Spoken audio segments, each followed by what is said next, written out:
Ayant dépouillé les principautés et les puissances, il les a exposées en spectacle, en triomphant d'elles sur la croix. Colossiens 2,15. Pour les disciples, quel scandale, leur maître est crucifié. Pour le monde et Satan, quel triomphe que cette mort du juste sur le bourreau d'infamie. Et cependant, à cet instant même, sonnait l'arrêt de mort du prince de ce monde. À l'instant même où il exposait le Christ à l'ignominie et le faisait mourir sur la croix, les principautés et les puissances des ténèbres étaient vaincues. Exposés en spectacle par celui qui, à leur instigation, venait d'être crucifié. L'apôtre Paul emploie ici des termes qui évoquent le retour triomphal des grands conquérants, traînant à leur suite les vaincus. Il use d'une même image dans la deuxième épître aux Corinthiens 2,14, où il nous montre le Christ emmenant avec soi dans son triomphe ceux que son amour a délivrés de la domination de Satan et qui sont devenus les glorieux trophées de sa mort victorieuse. Ici-bas, la foule se moque et hoche la tête. Les disciples sont en fuite. Les pharisiens sont victorieux. Le prince de la vie est cloué au bois. Au ciel, un cortège triomphal. Et les légions de Satan mises en déroute. Avec quelle puissance d'expression l'apôtre illumine le paradoxe de la croix.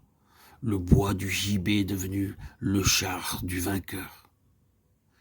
Le consolateur convaincra de jugement parce que le prince de ce monde est déjà jugé. Jean 16, 7, 11. Avant les heures du sacrifice, le Christ avait annoncé à ses disciples la venue du consolateur, l'esprit de vérité, qui demeurerait en eux lorsqu'ils s'en seraient allés. Il avait aussi dit, le prince de ce monde va être jugé, mais après sa mort et sa résurrection. Le témoignage du Saint-Esprit devait être qu'il était déjà jugé. Jean 16, 11. La victoire serait alors un fait accompli, et le consolateur leur serait donné, qui leur communiquerait l'assurance de cette victoire en rendant témoignage au Christ et à son sacrifice. Pourquoi donc si peu de rachetés comprennent-ils que l'adversaire de leur âme est un vaincu,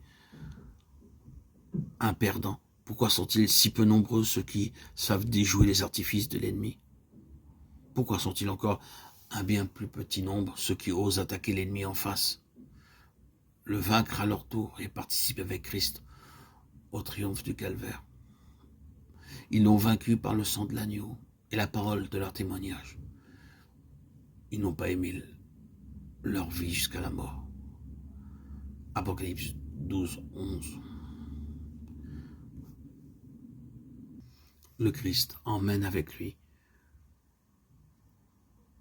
par son sacrifice sur la croix, par son offrande à Dieu, tous ceux qu'il a aimés. Et par ce sacrifice, libère et délivre ceux qui étaient sous la domination de Satan. Il leur offre la victoire, la couronne.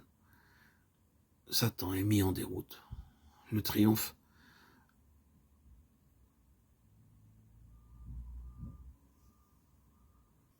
s'obtient à tous ceux qui vivent et confessent le Christ.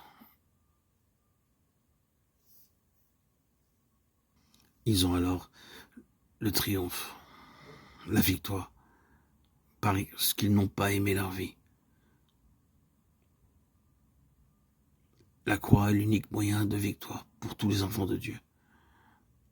Unis au Seigneur dans sa mort et sa vie de résurrection, nous sommes déjà avec lui dans les lieux célestes, bien au-dessus des principautés et des puissances de l'enfer.